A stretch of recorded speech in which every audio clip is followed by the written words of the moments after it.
Hello everyone, मैं दुर्गेश कुमार मिश्रा एक बार फिर से आप सभी का स्वागत करता हूं हमारे यूट्यूब चैनल जेके कॉमर्स क्लासेस में। इस वीडियो में आज हम गुरु घासीदास सेंट्रल यूनिवर्सिटी के प्रीवियस ईयर के पीएचडी एंट्रेंस पेपर को डिस्कस करेंगे। तो आइए स्टार्ट करते हैं हमारे आज के क्वेश्चंस। हमारा आज का पहला क्वेश्चन है accounting principles are based on. Accounting principles किस पर बेस्ड होते हैं? तो ऑप्शंस है ए प्रैक्टिकेबिलिटी, दूसरा है सब्जेक्टिविटी, सी है A and B both and D none of the above. तो हमारे जो फाइनेंशियल ट्रांजैक्शन और इवेंट्स होते हैं उनको अकाउंटिंग प्रिंसिपल्स के बेसिस पे रिकॉर्ड किया जाता है और ये accounting principles international accounting standards board, financial accounting standard board and other national boards के द्वारा इस्टेब्लिश्ड और डेवलप्ड किए जाते हैं। अकाउंटिंग प्रिंसिपल्स फाइनेंशियल रिपोर्टिंग को समझने में, उसे कंपेरेटिव, वेरीफाइबल, रिलेवेंट और फेथफुल बनाने के लिए इन्हेंस करते हैं। अकाउंटिंग प्रिंसिपल्स सब्जेक्टिविटी के बजाय ऑब्जेक्टिविटी को बढ़ावा देता है। So there are different international accounting principles जो कि प्रोबेबल, कंप्लीट और एक्यूरेट रिकॉर्डिंग पर फोकस करता है। इसलिए जो हमारे अकाउंटिंग प्रिंसिपल्स होते हैं वो प्रैक्टिकेबिलिटी पर बेस्ड होते हैं, ना कि सब्जेक्टिविटी पर। तो इस क्वेश्चन का जो सही ऑप्शन है वो है ए प्रैक्टिकेबिलिटी। इस पेपर में जो भी पहले से टिक्स या मार्क्स किए हुए हैं आप लोग उसे इग्नोर कीजिएगा और पहले से टिक किए हुए आंसर को सही मत समझिएगा। जो मैं बताऊंगा वही आंसर सही होगा। Now the next question is which of the following accounting equation is correct. इनमें से कौन सा अकाउंटिंग इक्वेशन सही है? ऑप्शंस हैं A capital plus liabilities is equal to assets, B capital is equal to assets plus liabilities, C capital minus liabilities is equal to assets, या फिर D capital plus assets is equal to liabilities. तो इस question का जो सही answer है वो है A capital plus liabilities is equal to assets. यही सही अकाउंटिंग इक्वेशन है। अब आइए जानते हैं कि अकाउंटिंग इक्वेशन क्या रिप्रेजेंट करता है। अकाउंटिंग इक्वेशन किसी पर्सन या फिर बिजनेस के असेट्स, लायबिलिटीज और ओनरशिप इक्विटी के बीच रिलेशनशिप को रिप्रेजेंट करता है। Accounting equation double entry book keeping system की फाउंडेशन है और अकाउंटिंग इक्वेशन हर ट्रांजैक्शन के लिए टोटल डेबिट्स को टोटल क्रेडिट्स के बराबर करता है। Now our next question is which of the following statement is correct. इनमें से कौन सा स्टेटमेंट सही है? तो आइए स्टेटमेंट्स को देखते हैं और पता करते हैं कि इनमें से कौन सा स्टेटमेंट सही है। पहला स्टेटमेंट है A accounting aims to communicate financial information to investors only. Accounting जो है वो केवल इन्वेस्टर्स को ही फाइनेंशियल इंफॉर्मेशन कम्युनिकेट करता है। तो ये स्टेटमेंट हमारा गलत है क्योंकि अकाउंटिंग जो है इन्वेस्टर्स के अलावा और भी यूजर्स को फाइनेंशियल इंफॉर्मेशन कम्युनिकेट करता है। तो इसलिए ये स्टेटमेंट हमारा गलत है। अगला स्टेटमेंट है B financial accounting provides information to management. Financial accounting management को इंफॉर्मेशन प्रोवाइड कराती है। तो ये स्टेटमेंट भी हमारा गलत है क्योंकि फाइनेंशियल अकाउंटिंग मैनेजमेंट के अलावा बैंक्स, फाइनेंशियल इंस्टीट्यूट्स और अदर यूजर्स को भी इंफॉर्मेशन प्रोवाइड कराती है। तो इसलिए हमारा ये स्टेटमेंट भी गलत है। अगला स्टेटमेंट है C book keeping includes interpretation of financial statement. Book keeping में फाइनेंशियल स्टेटमेंट की इंटरप्रिटेशन होती है। तो ये स्टेटमेंट भी हमारा गलत है क्योंकि book keeping is not only the interpretation of financial statement, जबकि book keeping is the recording, classifying, analysing and interpretation of financial statement. तो बुक कीपिंग में फाइनेंशियल स्टेटमेंट की रिकॉर्डिंग, क्लासिफाइंग, एनालाइजिंग और इंटरप्रिटेशन भी होती है। अगला ऑप्शन है D chartered accounting as an auditor makes the financial statement reliable to the users. Chartered accountant as an auditor financial statement को यूजर्स के लिए रिलायबल बनाते हैं। तो हाँ, ये स्टेटमेंट सही है। Chartered accountant as an auditor financial statements को चेक करते हैं और उसे रिलायबल यूजर्स के लिए रिलायबल बनाते हैं। तो इसलिए जो इस क्वेश्चन का सही ऑप्शन है वो है डी। हमारा अगला क्वेश्चन है financial statements are. Financial statements क्या है? तो ऑप्शंस हैं A estimated facts, B anticipated facts, C recorded facts या फिर D none of the above. तो इस क्वेश्चन का जो सही आंसर है वो है C recorded facts. Financial statement recorded facts होते हैं। जब बिजनेस में कोई फाइनेंशियल ट्रांजैक्शन या इवेंट अकर होता है तो उसे हम बुक्स ऑफ स्टेटमेंट में रिकॉर्ड करते हैं, इसलिए जो फाइनेंशियल स्टेटमेंट होते हैं वो रिकॉर्डेड फैक्ट्स होते हैं।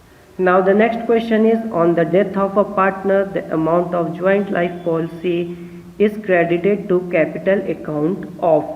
किसी पार्टनर के डेथ हो जाने के बाद ज्वाइंट लाइफ पॉलिसी की अमाउंट किसके कैपिटल अकाउंट में क्रेडिट होती है? तो ऑप्शंस हैं A only the deceased partner, B all the partners including deceased partner, C remaining partners in new profit sharing ratio या फिर D remaining partners in old profit sharing ratio. तो जो किसी पार्टनर के डेथ होने के बाद जो ज्वाइंट लाइफ की पॉलिसी की अमाउंट होती है वो सभी पार्टनर्स के कैपिटल अकाउंट में क्रेडिट होती है। जो जिस पार्टनर की डेथ हो गई है उस पार्टनर के कैपिटल अकाउंट में भी क्रेडिट होती है। तो इस क्वेश्चन का जो सही ऑप्शन है वो है B all the partners including deceased partner. अब आइए देखते हैं कि ज्वाइंट लाइफ पॉलिसी क्या होती है। ज्वाइंट लाइफ पॉलिसी एक इंश्योरेंस पॉलिसी है जिससे सभी पार्टनर्स के संयुक्त जीवन पर पार्टनरशिप फर्म के द्वारा निकाला जाता है।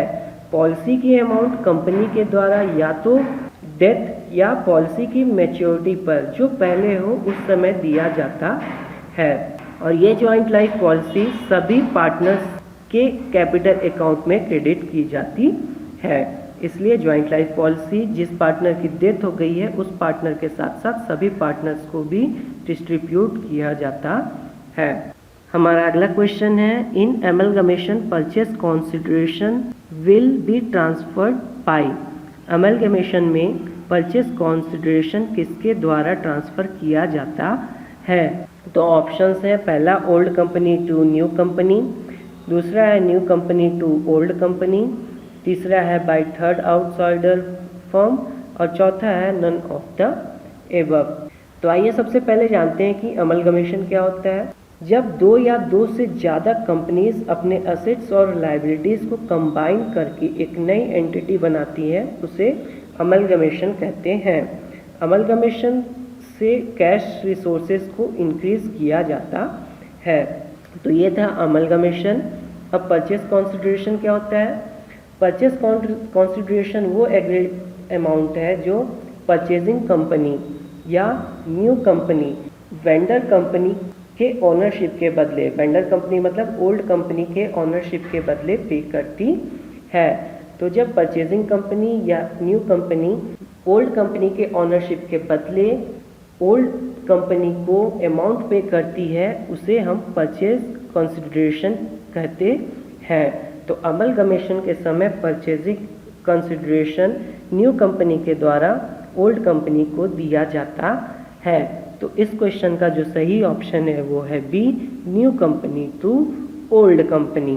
Now the next question is which company shares can be freely transferable. इनमें से किस कंपनी की शेयर्स फ्रीली ट्रांसफरेबल होती है? तो ऑप्शंस है A private company, B public company, C both A and B या फिर D none of the above.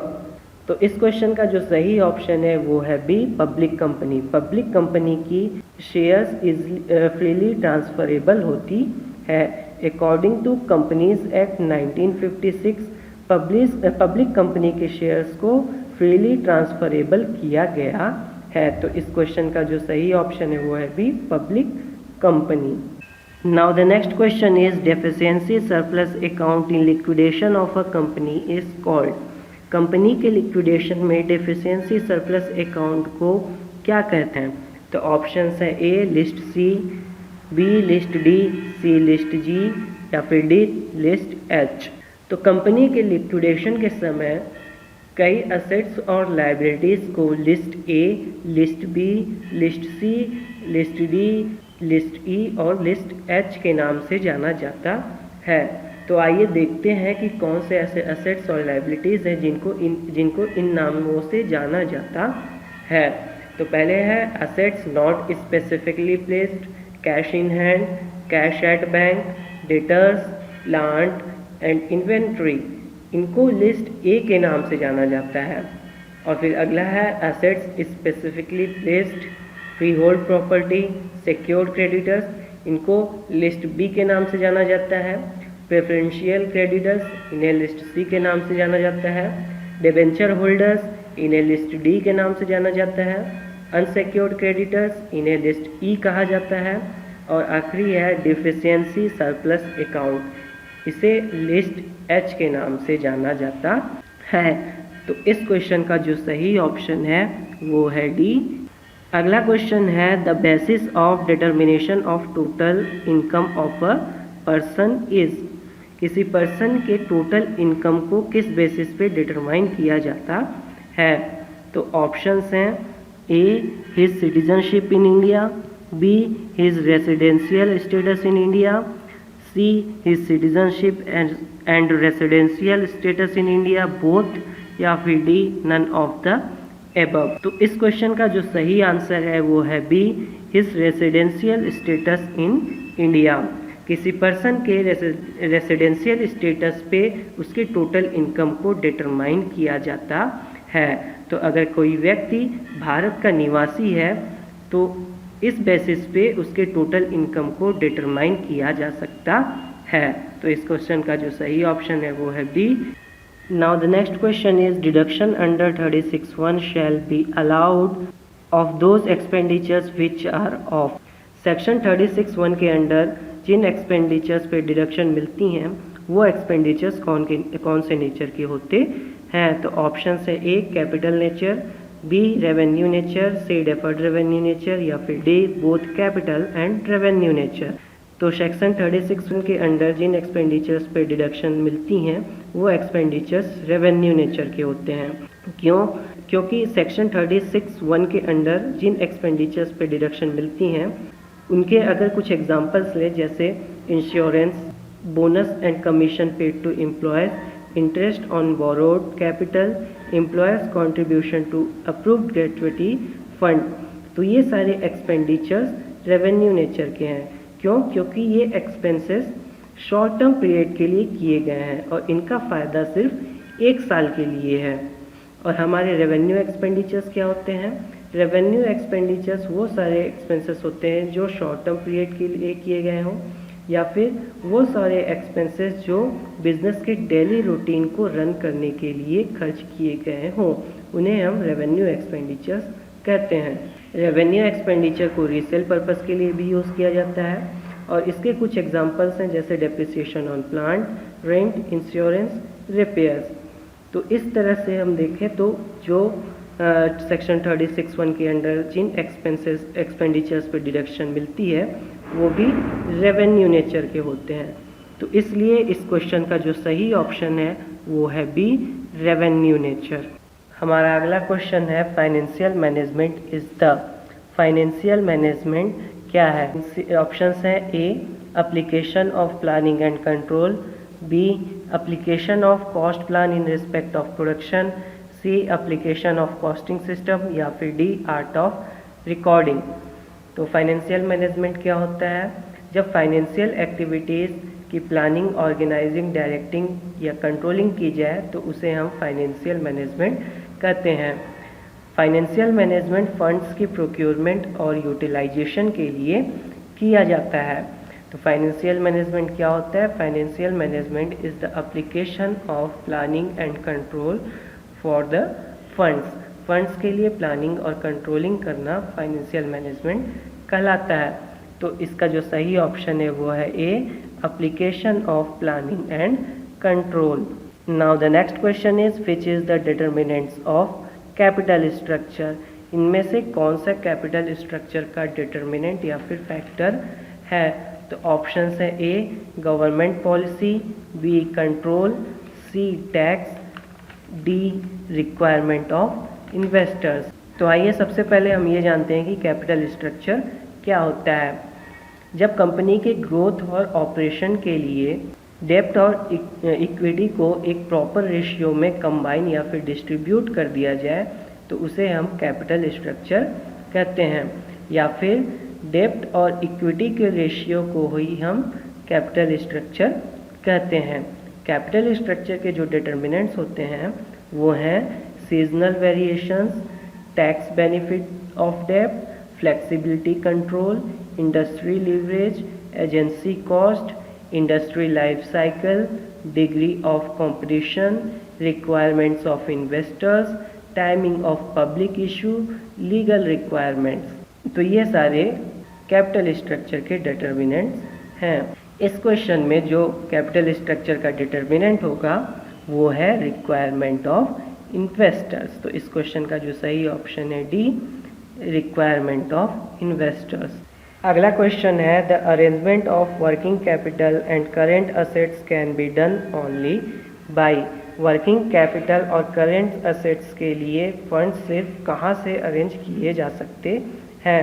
Options हैं A short term sources, B cost of capital, C long term sources या D financial plan. तो आइए सबसे पहले जानते हैं कि करेंट असेट्स और वर्किंग कैपिटल क्या होती है। कैश या फिर अदर असेट्स जिनको एक साल के अंदर इजली कैश में कन्वर्ट किया जा सकता है उसे करेंट असेट्स कहते हैं। Example cash and cash equivalents, prepaid expenses, inventory, ये करेंट असेट्स के एग्जाम्पल हैं। और वर्किंग कैपिटल क्या होती है? जब बिजनेस के कैपिटल का use day to day trading operation के लिए किया जाए तो उसे वर्किंग कैपिटल कहते हैं। करेंट असेट्स में से अगर करेंट लायबिलिटीज़ को माइनस कर दिया जाए तो वर्किंग कैपिटल डिटरमाइन हो जाएगा। तो इनके डेफिनेशन से पता चल रहा है कि ये दोनों शॉर्ट टर्म नेचर के हैं। तो इनके लिए जो फंड अरेंज किए जाएंगे वो भी शॉर्ट टर्म सोर्सेज से किए जाएंगे। शॉर्ट टर्म सोर्सेज जैसे कि bank overdraft, discounted bill of exchange, loan from commercial bank, public deposit, trade credits, ये सारे short term sources of fund हैं। वर्किंग कैपिटल और करेंट असेट्स के लिए जो फंड्स अरेंज किए जाते हैं वो शॉर्ट टर्म सोर्सेस से किए जाते हैं। तो इसका जो सही ऑप्शन है वो है A short term sources. Now the next question is capital budgeting actually the process of making investment decision in. Options हैं A sales planning, B production process and style, C fixed assets या फिर D current assets. तो आइए सबसे पहले जानते हैं कि कैपिटल बस्टिंग क्या होता है। कैपिटल बस्टिंग एक प्लानिंग प्रोसेस है जिसका उपयोग ऑर्गेनाइजेशन के लॉन्ग टर्म इन्वेस्टमेंट प्रोजेक्ट्स की प्लानिंग के लिए किया जाता है। मतलब ऑर्गेनाइजेशन की लॉन्ग टर्म इन्वेस्टमेंट प्रोजेक्ट्स के बारे में डिसीजन लेना कैपिटल बस्टिंग कहलाता है। कैपिटल बस्टिंग से हम इन्वेस्टमेंट के रिटर्न्स को प्रेडिक्ट और एज्यूम भी कर सकते हैं। किसी ऑर्गेनाइजेशन के लॉन्ग टर्म इन्वेस्टमेंट जैसे कि नई मशीनरी परचेज करना, replacement of machinery, new plants, new products and research development projects, इनके बारे में डिसीजंस लेना या बनाना कैपिटल बस्टिंग कहलाता है। तो इस क्वेश्चन का जो सही ऑप्शन है वो है सी फिक्स्ड असेट्स। अगला क्वेश्चन है विच is the method of capital budgeting. इनमें से कौन सा कैपिटल बस्टिंग का मेथड है? तो ऑप्शंस हैं A net present value method, B rate of return method, C payback period method या फिर D all of the above. तो अभी मैंने आप लोग को कैपिटल बस्टिंग के बारे में बताया। कैपिटल बस्टिंग को मेज़र करने के कौन कौन से मेथड्स हैं। पेबैक पीरियड मेथड, दूसरा डिस्काउंटेड पेबैक पीरियड मेथड, तीसरा है नेट प्रेजेंट वैल्यू, चौथा अकाउंटिंग रेट ऑफ रिटर्न, पांचवा है इंटरनल रेट ऑफ रिटर्न और लास्ट है प्रॉफिटेबिलिटी इंडेक्स। तो ये सारे कैपिटल बस्टिंग को डिटरमाइन करने के मेथड्स हैं। तो ऑप्शंस में हमारे net present value method, rate of return method, payback period method, ये सारे कैपिटल बस्टिंग के मेथड हैं। तो ये इस क्वेश्चन का जो सही ऑप्शन है वो है D all of the above. तो आज के लिए बस इतना ही। सो आई होप गाइस कि आप लोग को ये वीडियो ज़रूर पसंद आई होगी। आप अपने डाउट्स और क्वेरीज कमेंट बॉक्स में ड्रॉप कर सकते हैं। या फिर हमारे टेलीग्राम ग्रुप जेके कॉमर्स क्लासेस में ज्वाइन होकर वहां भी पूछ सकते हैं। हमारे टेलीग्राम ग्रुप से जुड़ने के लिए नीचे दिए हुए लिंक पर क्लिक करके ज्वाइन हो सकते हैं। So thanks for watching this video and please like and comment on this video and don't forget to share and subscribe our channel JK Commerce Class।